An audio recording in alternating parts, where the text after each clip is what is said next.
Guys now starting with tax, ठीक है। अब आप लोगों को मैं बता देता हूँ, बेसिकली गवर्नमेंट टैक्स क्यों कलेक्ट करती है, सब चीज़ आपको इसलिए पता होनी चाहिए, हमारे एमसीक्यू के इसमें कुछ रैंडम आ जाए। देखो जो तुम्हारे यहाँ पे जो ये सब कुछ रोड वोड बन रहे हैं, वाटर लाइन्स वगैरह बनती है, इलेक्ट्रिसिटी के वायरिंग्स वगैरह जो बनते हैं, ये सब चीज़ें जो होती है, प्लस जो तुम लोग आर्मी ऑफिसर्स को पेमेंट होते हैं सब कुछ, या डिफेंस के लिए अपन जो खर्चा करते हैं, ये सब चीज़ें, या फिर गवर्नमेंट हॉस्पिटल्स में जो डिस्काउंटेड रेट में हर चीज़ होती है, या कोविड के समय जो बहुत चीज़ें फ्री में बांटी गई थी, ये सब चीज़ें गवर्नमेंट पैसा भरती है।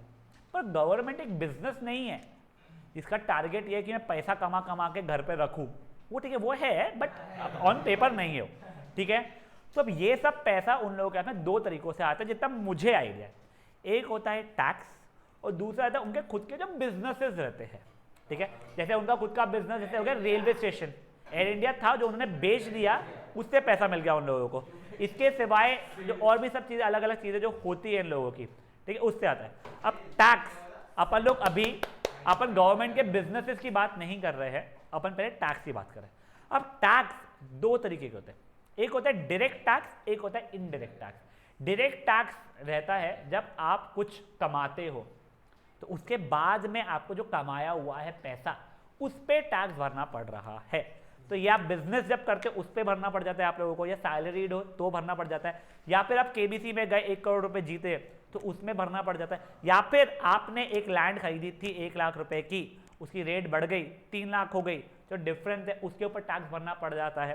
तो ये सब कुछ जो टैक्स है, यहाँ पे आप लोगों ने पैसा कमाया था तब आपने टैक्स भरा, तो इसको बोलते हैं डायरेक्ट टैक्स, ठीक है।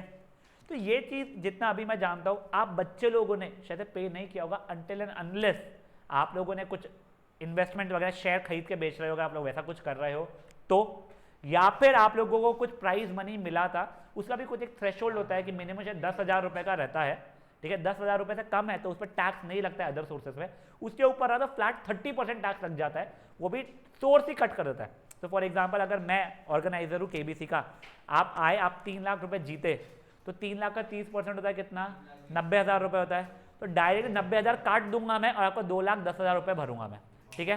तो ये सब कुछ होता है क्या कहते हैं डायरेक्ट टैक्स। अब एक इनडायरेक्ट टैक्स जो सब लोगों ने यहाँ पर जो बैठे हैं आज तक भरा ही है, वो होता है क्या, जीएसटी, जिसका फुल फॉर्म है गुड्स एंड सर्विस टैक्सेस।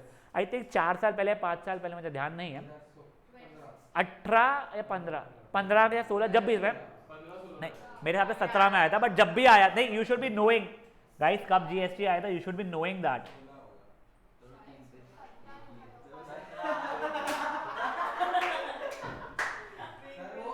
तुम अलग हो भाई, चलो जब भी आया था क्या, हाँ एक मिनट,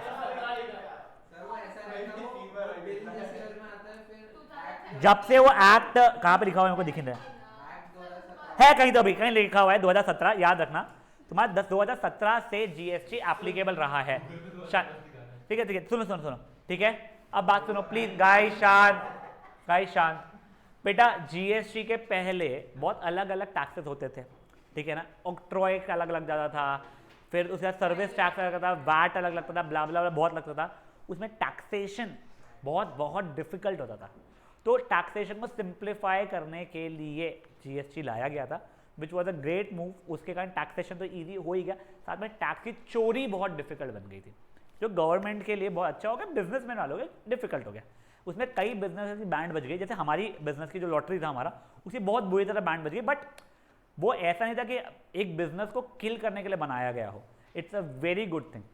बट अब सुनो, जीएसटी आप लोग भले इन फ्यूचर सीए कर रहे हो नहीं कर रहे हो, आप कुछ भी नहीं कर रहे हो, अगर आप एक सिंपल सा छोटा सा बिजनेस भी करते हो, जैसे मैं ट्यूशन पढ़ा रहा हूँ वो वाला बिजनेस बोला, या मेरा पिज़्ज़ेरिया जो है उसका बिजनेस, जीएसटी बहुत ज़्यादा काम की चीज़ है समझना।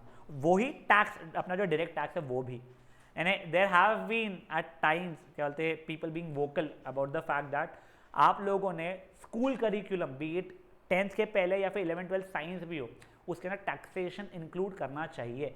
एक बेसिक पर्सन जो थोड़ा एजुकेशन की तरफ जा रहा है उसको पता होना चाहिए टैक्सेशन क्या होता है, ठीक है।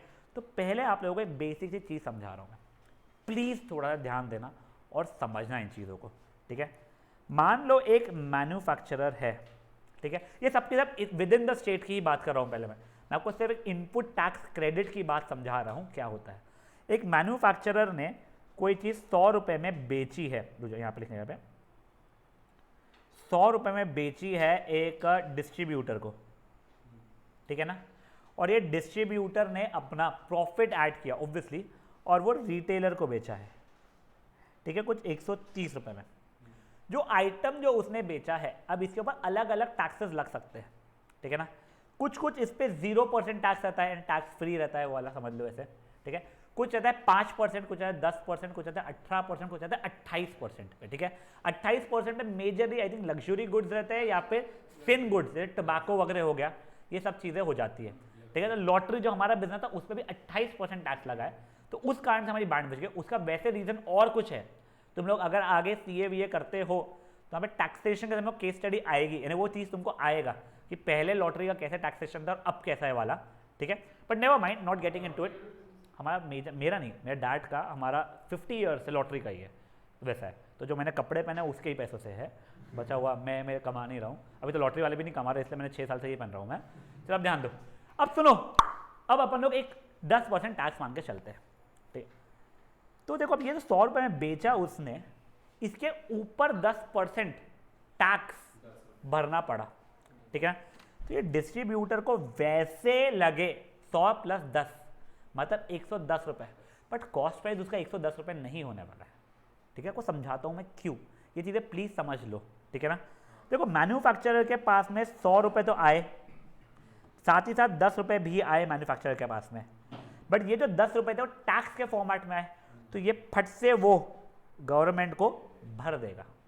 तो बेसिकली हुआ क्या, ये डिस्ट्रीब्यूटर को 100 रुपये का पड़ा और जो 10 रुपये थे वो जो ये वाले थे वो गवर्नमेंट को पे कर चुका गया है, ठीक है। अब इसने 130 में उसको बेचा, प्लस फिर से 10% टैक्स लगा, ठीक है।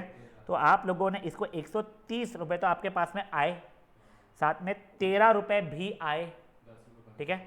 बट आपने जो 13 रुपये आए, आपने पहले कितना टैक्स भर चुका था, 10 रुपये।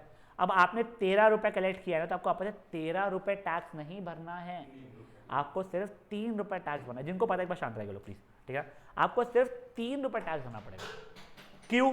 देखो आपने बेचा था 130 में, तो आपको भरना कितना चाहिए था, 13 रुपये टैक्स भरना चाहिए था, बट उसका 10 रुपये तो आप पहले ही गवर्नमेंट को पहुंचा चुके हो।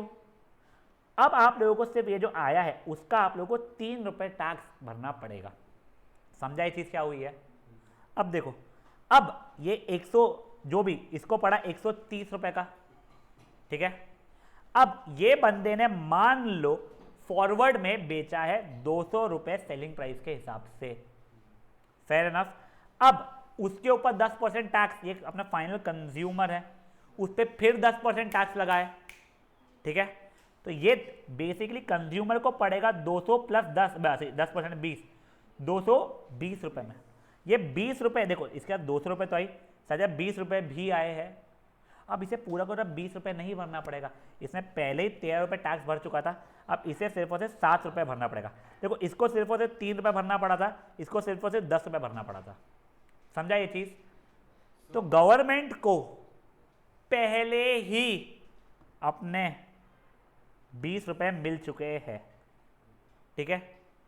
जबकि कंज्यूमर ने ये जो 20 रुपए टैक्स था वो बहुत लेटर स्टेज पे भरा है, और ये 20 रुपए जो उसने टैक्स भरा है वो पहले ही रिटेलर को भी मिल चुका है अपना पोर्शन उसका, इसको भी मिल चुका है, इसका सबको अपना अपना जो था टैक्स का रिफंड मिल चुका है। तो बेसिकली टैक्स जो रहता है वो ना तो मैन्युफैक्चरर भरता है, ना तो डिस्ट्रीब्यूटर भरता है, ना तो रिटेलर भरता है। टैक्स का बर्डन सिर्फ और सिर्फ कंज्यूमर पे आता है। तो फिर क्यों ऐसा होता है कि ये मैन्युफैक्चरर चाहता है या डिस्ट्रीब्यूटर चाहता है या रिटेलर चाहता है कि टैक्स कम होते रहे? क्यों? प्रॉफिट में तो कोई डिफरेंस नहीं हो रहा है। रुको रुको रुको रुको रुको रुको, प्रॉफिट जो वर्ड आ रहा था सुनो, भाई का 100 रुपए का था, 110 में बेचा है उस बंदे ने, इसका तो छोड़ो, इसने बनाया कितने में होगा, 80 बनाया होगा, 100 रुपए में बेच रहा है, इसका अपना 20 रुपये का प्रॉफिट हो रहा है, उसको टैक्स जितना कलेक्ट किया उतना दे दिया गवर्नमेंट को, उससे कोई फर्क नहीं पड़ा। इसने अपना 30 रुपये प्रॉफिट कमाया है, ये इस बंदे ने 70 रुपये अपना प्रॉफिट कमाया है, प्रॉफिट उतना ही हो रहा है। हाँ तू क्या था? करेक्ट। क्या होता है ना, अगर टैक्स बढ़ जाता है तो फाइनल कंज्यूमर को वो चीज महंगी पड़नी शुरू होती है, तो वो उस चीज को फिर कंसिडर करना शुरू करते, खरीदूं कि नहीं खरीदूं। एग्जैक्टली सेम रीजन के कारण जो लग्जरी कार्स जो होती है उस पर अगर मान लो 18 या 28% टैक्स लग रहा है, I am not sure exactly क्या कार का कैसा रहता है, तो जो 1 करोड़ की कार थी, ठीक है आपकी है हैसियत 1 करोड़ की कार खरीदने की, पर उसके बाद 28% टैक्स लग रहा है, अप्रोक्सीमेटली 1 करोड़ 30 लाख रुपए हो गया है, तब आप सोचना शुरू करोगे, क्योंकि कंज्यूमर जो है, एंड कंज्यूमर, उसका टैक्स बस गया, वो ये नहीं कर पाएगा, क्या बोलते हैं उसको आपस में रिक्लेम, ठीक है ना।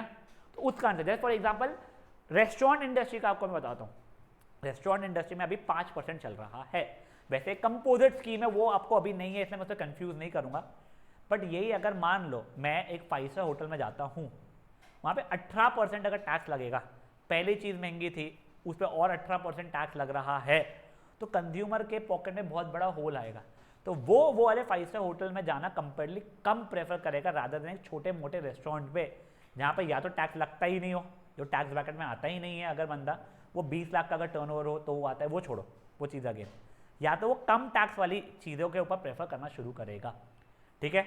तो बेसिकली जो टैक्स का बर्डन आता है वो एंड कंज्यूमर के ऊपर ही आता है, ठीक है।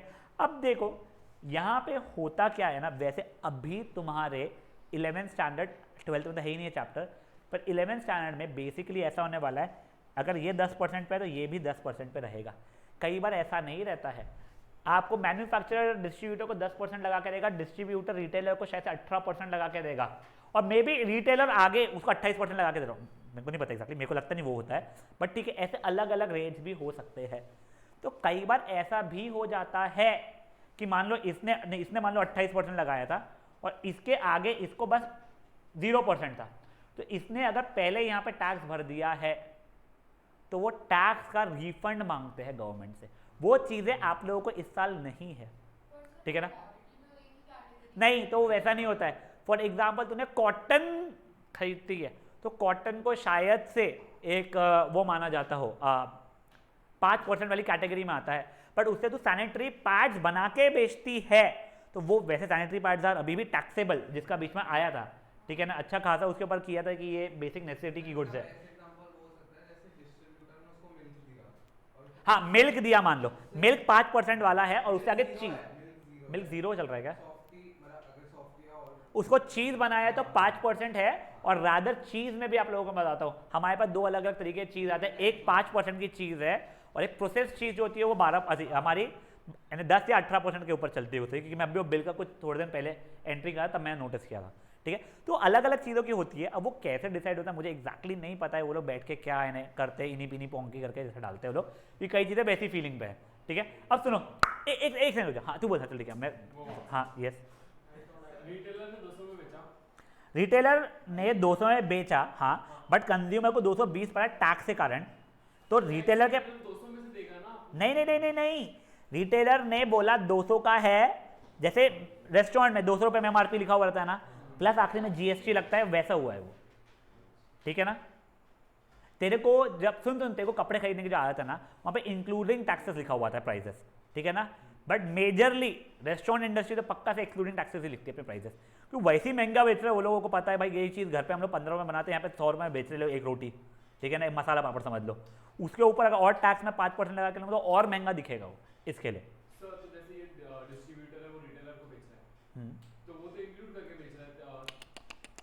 उसने सामने 130 में बेचा प्लस टैक्स, प्लस टैक्स अलग से चल रहा है, ठीक है ना।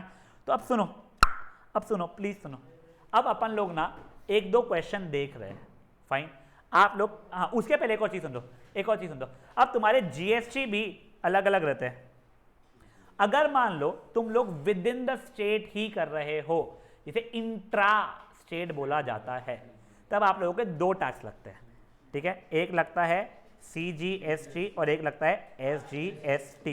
CGST होता है सेंट्रल GST, इसका होता है स्टेट GST। तो अगर GST आपका 18% था तो आधा आधा मिलता है दोनों को, तो आप लोग कोई भी रेस्टोरेंट का बिल देखोगे तो वहाँ पे 5% टैक्स था, तो 2.5% ये 2.5% ये करके आपको दिखेगा, मतलब नेक्स्ट टाइम आप लोग जाओगे ना तो देखना कोई भी बिल रहेगा ना, तो उसमें CGST SGST करके लिखा हुआ रहेगा, वो 2.5% लिखा हुआ रहेगा। बट यही अगर मान लो आप लोग इंटर स्टेट, मतलब आप महाराष्ट्र में थे, आपने कोई प्रोडक्ट बेचा है दिल्ली में, तब वो लगता है IGST, इसका होता है इंटीग्रेटेड GST होता है। अब देखो जब मेरा इंट्रा स्टेट हो रहा है तो ये 18% पे था, तो 9% है ना, आधा जाता है सेंट्रल गवर्नमेंट को। तो फॉर एग्जांपल अपन कुछ साल पहले की महाराष्ट्र की बात करते हैं, ठीक है, तो 9% जाता था मोदी सरकार के पास में, ठीक है, बचा हुआ 9% स्टेट गवर्नमेंट को, मतलब वो जाना चाहिए है किसको, MVA जो भी था, क्या था उनका फुल फॉर्म मुझे पता नहीं, ठीक है, इन लोगों को, ठीक है ना, क्या ठाकरे, इसमें के ठाकरे घर पे नहीं जाएगा वो, ठीक है, बट ठाकरे वगैरह के हाथ में आएगा, जिससे फिर वो लोगों का जो बजटिंग रहता है उससे वो लोग खर्चा कर पाते हैं, ठीक है। वैसे मेजरली ये होता है कि पूरा का पूरा पहले पैसा जाता है सेंट्रल गवर्नमेंट को, फिर वो डिस्ट्रीब्यूट करती है, जो अभी तक के ढंग से किया हुआ ही नहीं है डिस्ट्रीब्यूट, वो चीज़ का अलग इशू चल रहा है, ठीक है, वो पॉलिटिक्स है, अपन उस चीज़ पे नहीं पढ़ रहे हैं, ठीक है। तो ये अगर आप विद इन द स्टेट कर रहे हो तो आधा आधा बढ़ता है, बट ये अगर आप लोग इंटर स्टेट कर रहे हो तो ये पूरा का पूरा जो रहता है वो सेंट्रल गवर्नमेंट के पास जाता है, ठीक है। यहाँ तक समझ में आया आप लोगों को। अब सुनो, प्लीज़ सुनो, अब प्लीज़ सुनो, अपन लोग पहले एक दो क्वेश्चन जो कर रहे हैं उसके ऊपर पूरा ध्यान देना प्लीज़, ठीक है ना। हाँ बच्चा, अब बाद में खेलेंगे अपन लोग, ठीक है। हाँ एक नीचे नहीं है बेटा डस्टबिन, एक भी, अच्छा नीचे फेंक दे बोल रही है को सुनाई दिया, हाँ हाँ मतलब भाई नीचे फेंक दे तो कॉन्फिडेंस है बोल रही है बच्ची अपने यहाँ की। अब सुनो एक सेकंड गाइस, क्या प्लीज़ एक बार एक क्वेश्चन देखो अगर दिख रहा है तो। Manufacturer A sells a washing machine to dealer B for 12,500। सुनो ओए ओए ओए ओए ओए एक बार रुक जाओ प्लीज, क्या मैन्युफैक्चरर ने बेचा डिस्ट्रीब्यूटर को, प्लीज बेटा प्लीज देख लो, एक क्वेश्चन समझ में आ गया ना तो जम जाएगा, नहीं तो वो समझेगा ही नहीं। 12,500 में, अब तुम देख लो मैं कैसा ड्रॉ कर रहा हूँ कि मैं हर क्वेश्चन में ऐसे ड्रॉ करने लो, मैं नहीं बोल रहा हूँ आप भी करो ऐसा, ठीक है ना।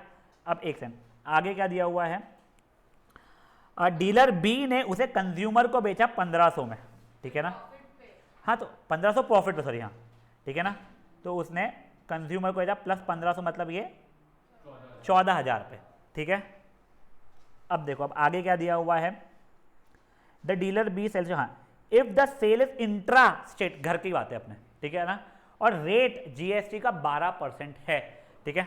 तो अब देखो पहले तो आप लोगों को परसेंटेज निकालना आता है क्या, मेरे को बताओ, 450 का 12% यानी 0.12 से मल्टीप्लाई करूंगा, ठीक है ना मैं, ठीक है ना, तो नहीं 0.12 से कि तुम लोग कैलकुलेटर जब यूज करोगे तब के लिए बता रहा हूं मैं, और यही मैं बोल रहा हूं कि 450 पे 12% ऐड करके बेचा तो कुछ नहीं मल्टीप्लाइड बाय 1.12 करोगे आप लोग, तो वो कैसे हो रहा है एक बार समझ लो। पहले जो बताया था इसका 12% क्या होगा, इंटू 12% यानी कि ये 0.12 हो रहा है, और इस 450 का 12% ऐड करके बेचना, मतलब 450 प्लस 12% ऑफ 450, उसमें 450 का कॉमन निकालूंगा तो 1 प्लस 12/100 0.12, मतलब 450 इंटू 1.12, या मैंने बोला मैंने 12% डिस्काउंट पे बेचा है तो 450 इंटू 450 इंटू 0.88 होता है। वो कैसे हो रहा है वो समझ लो आप लोग, 450 माइनस 12% ऑफ 450 होगा, जो कि 450 जब कॉमन निकला 1 माइनस 0.12 तो 0.88 होता है। ये समझ में आ रहा है आप लोगों को, ये कई बार आप लोगों को जरूरत पड़ने वाली है। अभी प्लीज फट से ना क्या क्या क्या हमको कैलकुलेटर तो रहेगा नहीं, तुमको कैलकुलेट करना ही पड़ेगा, तुम्हारे को कोई ऑप्शन ही नहीं है। तुम लोगों को 5-8 क्वेश्चन एग्जाम में नहीं आते बेटा, तुम्हारे को 1-2 क्वेश्चन आते हैं, वो करने 3-3 मिनट लगते हैं। देखो एक्सरसाइज में 15 क्वेश्चन आते हैं, इसलिए तेरे को इतना टाइम लगता है, वैसा है। अभी सेडानी कैलकुलेटर निकाल कर रख, ठीक है। अब सुनो, अब मैं डिस्ट्रीब्यूटर के लिए बात कर रहा हूं अभी, ठीक है ना। पहले बताओ डिस्ट्रीब्यूटर को कितना टैक्स भरना पड़ चुका है। देखो कोई चीज घर पे इनपुट घर पे लेके आना, यानी इनपुट हो गया है, इन के लिए जो टैक्स भरते हैं उसको इनपुट टैक्स बोलते हैं, और घर से बाहर यानी बेचने के लिए अगर करते तो उसको आउटपुट टैक्स बोलते हैं, ठीक है ना। तो देखो अब ये इसका डिस्ट्रीब्यूटर का मैं बात कर रहा हूं, तो इसका इनपुट टैक्स टोटल मिला के क्या हो जाएगा, इसका 12% रहने वाला है, तो 12% है 0.12 इंटू 12500 कर। इनपुट टैक्स उसका 1500 हुआ है, तो बेसिकली इसका SGST 750 हुआ है, ये है ना input SGST and input CGST भी 750 हुआ है, ठीक है। अब जब इसने इतना बेचा, ठीक है, अब देखो कई बार बच्चे को कंफ्यूज होता है इनपुट का मतलब उसने टैक्स अपने पास रखा, नहीं नहीं, इनपुट है ना खरीदने का, आउटपुट का मतलब टैक्स उसने पे किया नहीं बात कर रहे, आउटपुट मतलब बेचने का जो पैसा आया उस पर टैक्स, ठीक है। अब 14,000 का टैक्स बता, 12% है ना, कितना 16, हाँ कैलकुलेटर पे ही बता, 1680, ठीक है, इतना हुआ है। Guys guys guys guys guys guys शांत, ठीक है। तो इसमें आप लोगों का क्या बोलते, क्या था, आउटपुट है, ठीक है ना, आउटपुट SGST हो रहा है आप लोगों का SGST 840 और आउटपुट CGST हो रहा है आप लोगों का 840।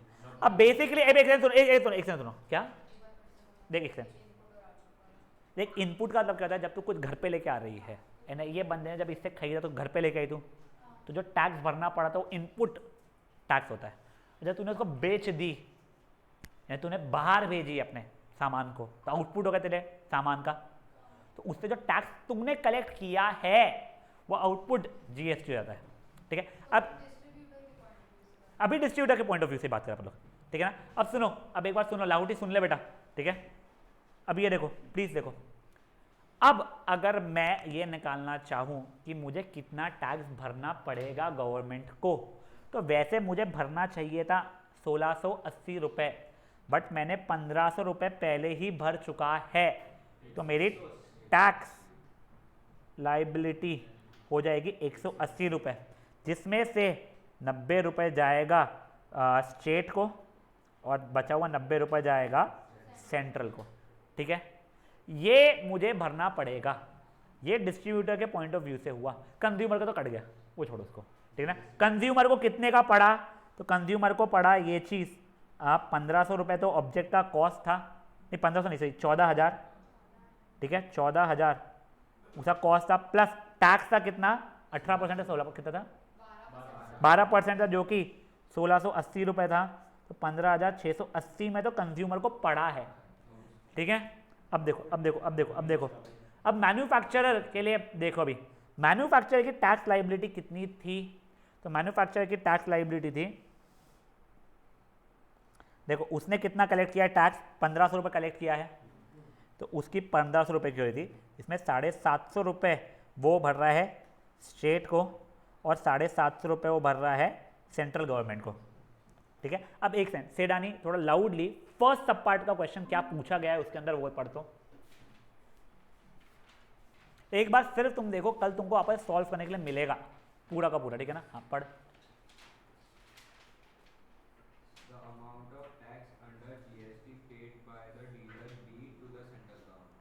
डीलर या डिस्ट्रीब्यूटर, अच्छा डिस्ट्रीब्यूटर नहीं था, this should be dealer, I am sorry.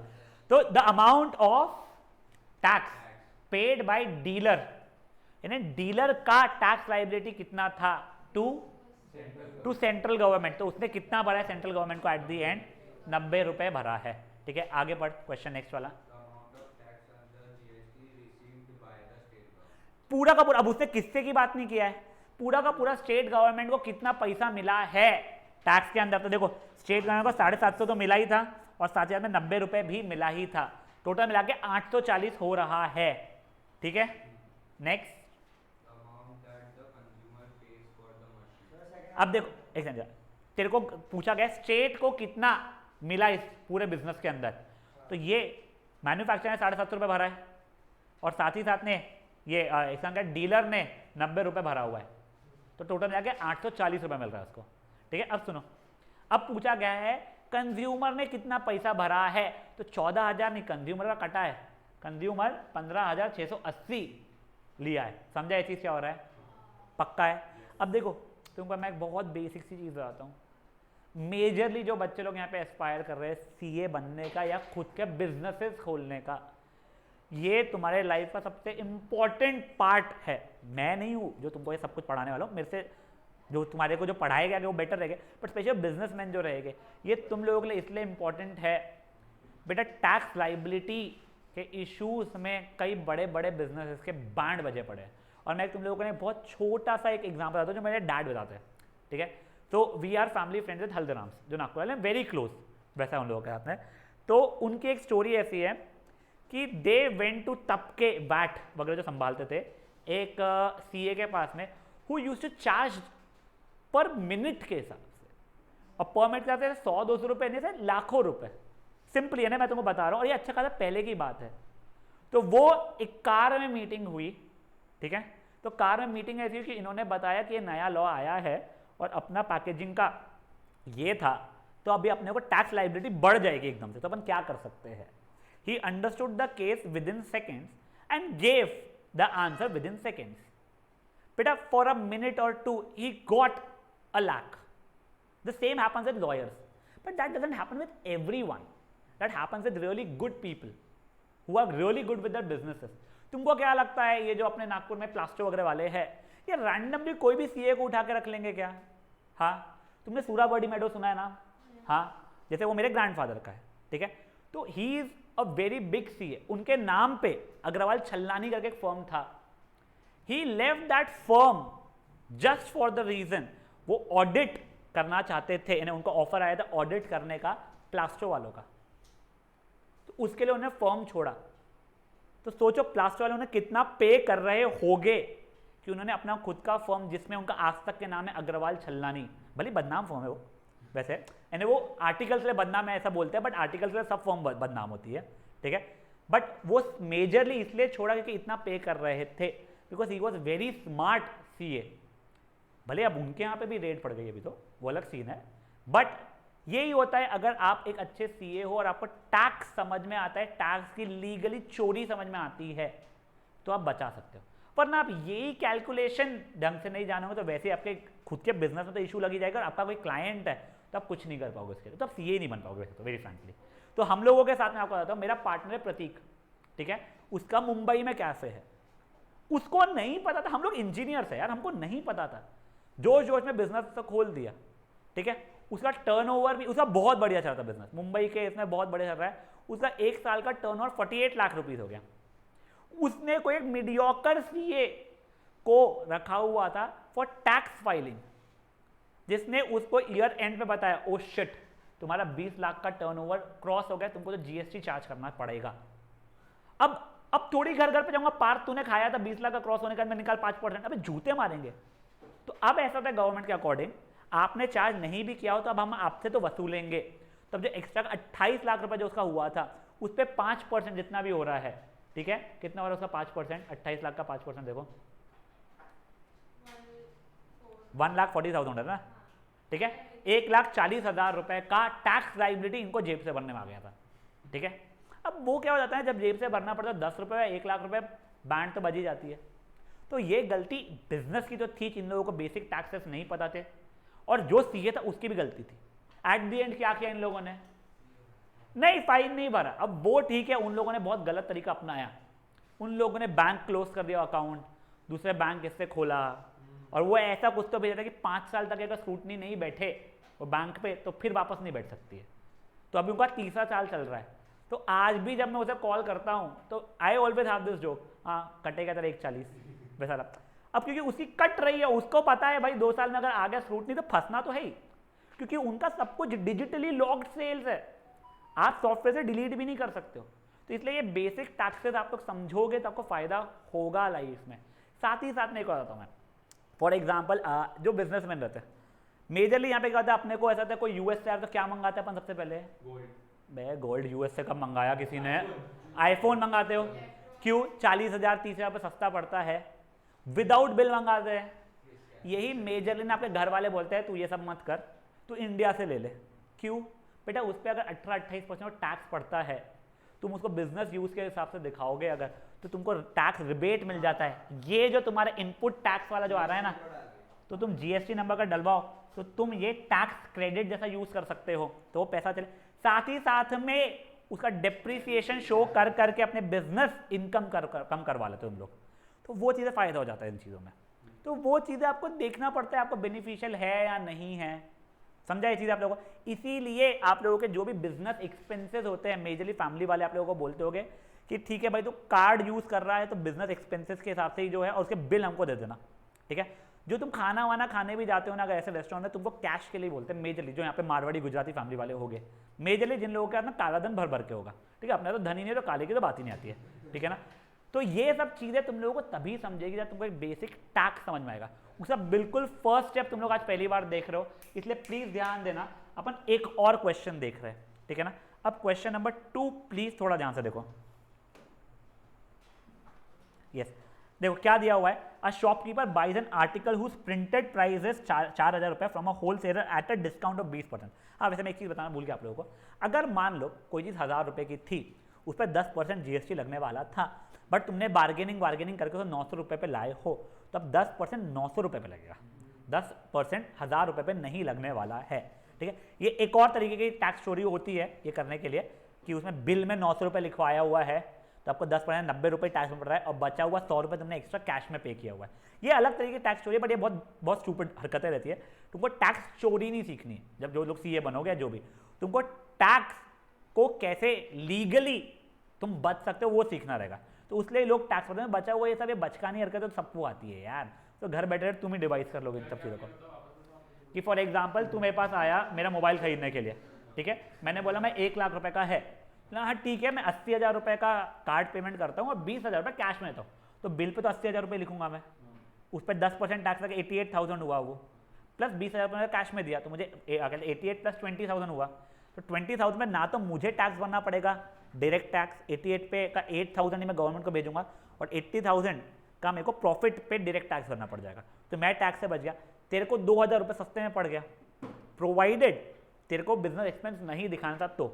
But अगर तू बिजनेस एक्सपेंस दिखाना चाहता था और तेरा ब्लैक मनी नहीं है कुछ भी, जो है मेरे को पता है बट नहीं है मान करते, तो उस समय पे अपन पूरा का कार्ड पेमेंट करते हैं। हाँ, मुझे ये फर्क पड़ रहा है ना बेटा कि मेरे पास जो 1 लाख रुपए का जो हो रहा था, तो मेरा प्रॉफिट ज्यादा हो जाता था, तो मेरे को डायरेक्ट टैक्स का इशू आता था। बचा वो गवर्नमेंट को तो पूरा जाना, मेरा डायरेक्ट टैक्स का इशू आता है उसमें। नहीं, मेरे को जीएसटी जीएसटी नहीं। हाँ, वो कच्चा पक्का जो आधा कच्चे में आधा पक्के में कर लेंगे, ये जो घर वगैरह खरीदते हैं अपन लोग, ये सब चीजें उसका वो भी रहता है। हाँ, पर घर के इसमें भी ऐसा रहता है, उसका एक और कुछ डीड बनता है जिसके ऊपर एक टैक्स लगता है, सेल्स कुछ रहता है, वो स्टैम्प ड्यूटी है। हाँ, तो वो अलग चीज आती है। बट हाँ, वो बैठ गाइस शांत प्लीज एक बार ये देख लो, सूरजन बेबी देख लो बेटा, अपने को अपना जो बिजनेस है उसमें बहुत ज्यादा है काम, ठीक है ना? मेरे को अच्छे से पता है तुम्हारे इसका, ध्यान दो। A shopkeeper buys an article उस प्रिंटेड प्राइस भले 4,000 होगा बट 20% डिस्काउंट में खरीदा है उसने, तो 20% अगर ऑफ करोगे तो 0.8 हो जाएगा वो, इंटू 4,000 3,200 में उसने खरीदा है, ठीक है ना? तो अब देखो, मैं पहले शॉपकीपर की बात कर रहा हूँ, ठीक है? इसके पास आया है 3,200 में and sells it to the consumer, ठीक है, एट 4,000 रुपए, जितने का था उतने इसमें उसने बेच दिया दिखा के, ठीक है? अब देखो यहां पे तुम लोगों को 12% टैक्स पड़ रहा था, करेक्ट? 12%, 3,200 का 12% निकल बेटा,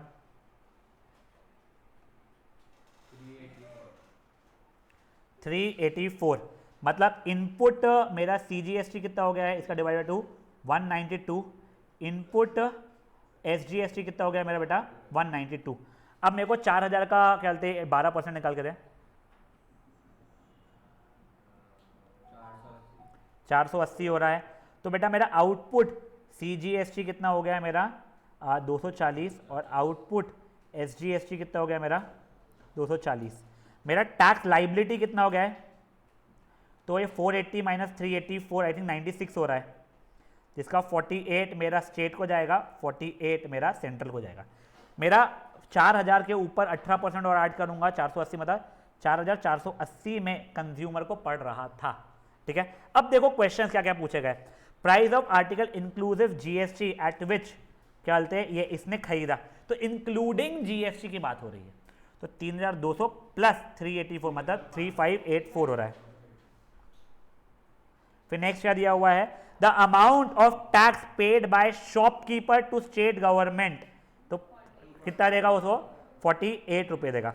the amount of tax under GST received by central government, अब सुनो, सेंट्रल गवर्नमेंट ने यहाँ पे जो 12% का आया था 384, उसका 192 और 192 दोनों था, तो ये 192 भी मिला उनको और साझा 48 भी मिला, तो बेसिकली टोटल मिला के उनको 240 रुपीज़ मिला है। द अमाउंट जो कंज्यूमर का कटा है तो 4480। ये समझाए क्या हुआ है गाइस? सुनो, कल हाईली लाइकली अपना रिविजन स्टार्ट ना हो पाए अपन लोग, बट ये एक्सरसाइज और नेक्स्ट एक्सरसाइज दोनों करने वाले हैं। प्लीज़ गाइस कल थोड़े होश में आना, और 2.5 घंटे का क्लास है, मैं वो आपके ऊपर है बेटा, मैं ब्रेक नहीं देने वाला हूँ, तो आपको खाने वाने का कुछ लाना है तो आप लोग लेके आना अपने हाथ में।